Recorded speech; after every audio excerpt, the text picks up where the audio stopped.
Jangan ciptakan jarak dengan anak yang nantinya akan kita sesali di kemudian hari ya.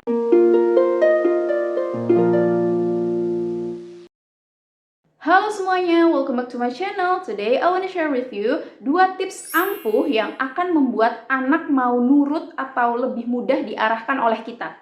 Kedua tips ini itu berdasarkan pengalaman pribadi aku ya. Jadi aku tahu bahwa setiap anak itu berbeda-beda ya, dan cara menanganinya pun berbeda-beda. Tapi kedua tips ini tuh menurut aku akan sangat ampuh ketika diterapkan pada ya kondisi-kondisi normal gitu, atau anaknya itu tidak dalam kondisi-kondisi tertentu gitu ya, tidak memiliki kondisi tertentu gitu. Ngerti kan ya maksudnya? So, langsung aja kita ke tips yang pertama, ini yang sangat-sangat penting sekali, yaitu ambil hatinya, atau kalau bahasa sekarang itu penuhi tangki cintanya dulu nih. Ya, sebagaimana orang dewasa ya, saat udah merasa suka, nyaman sama seseorang, pasti kita mau kan menuruti kemauan orang tersebut gitu. Nah, ya sama aja, anak juga nggak beda jauh. Tapi perlu dicatat, mengambil hati anak ini caranya bukan dengan menuruti atau memberikan semua yang dia minta ya, tetapi posisikan kita sebagai orang tuanya yang harus memfilter mana hal yang boleh dan tidak boleh gitu. Nah, lalu caranya bagaimana sih mengambil hati anak ini? Caranya simpel banget, tapi kadang kita sering lupa nih, yaitu diantaranya menghargai anak. Gak usahlah banding-bandingin anak kita dengan anak orang lain, karena kita juga nggak akan siap gitu kalau tiba-tiba misalnya ya anak kita bisa jawab, ya kan orang tuaku kalian, bukan si bapak itu, bukan si ibu itu gitu. Nah loh, malu nggak tuh? Selain itu, kita juga harus memberikan perhatian. Tanyakan hal-hal yang simpel, kayak misalnya anak abis main atau abis pulang sekolah gitu ya, tanyakan, adik mainnya happy, adik tadi di sekolah happy. Nah, berusahalah untuk excited dengan segala hal tentang anak kita gitu, agar dia merasa diperhatikan. Intinya, sering-sering ajak anak ngobrol juga lah ya. Selanjutnya, caranya itu dengan tidak mengabaikan atau malah menyepelekan emosi yang anak kita rasakan. Kita harus bisa memvalidasi emosi yang mereka rasakan, serta berempati pada setiap kejadian yang dia lalui gitu. Jangan segan untuk memeluknya, menciumnya, kalau memang anak kita menyukai hal tersebut gitu ya. Karena ada juga kan anak yang sedikit risih gitu. Karena hal tersebut juga sebagian dari kebutuhan dasar seorang anak, agar tangki cintanya itu bisa terpenuhi gitu ya. Kalau tangki cintanya itu sudah terpenuhi, percaya deh, anak itu sebenarnya akan mudah diarahkan kok. Dan yang paling penting, anak kita itu mau nurut sama kita karena dia menghormati dan menyayangi kita gitu. Bukan karena dia takut gitu, sehingga dia mau nggak mau ya nurut aja deh gitu. Jangan ciptakan jarak dengan anak yang nantinya akan kita sesali di kemudian hari ya.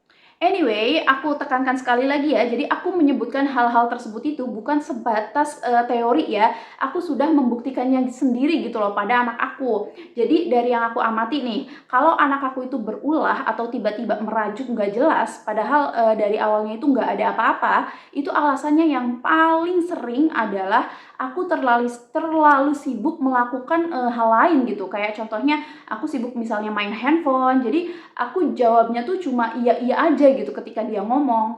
Nah, itu contoh yang gak baik sih sebenarnya ya, tapi kadang memang kita tuh lupa ya, namanya juga manusia.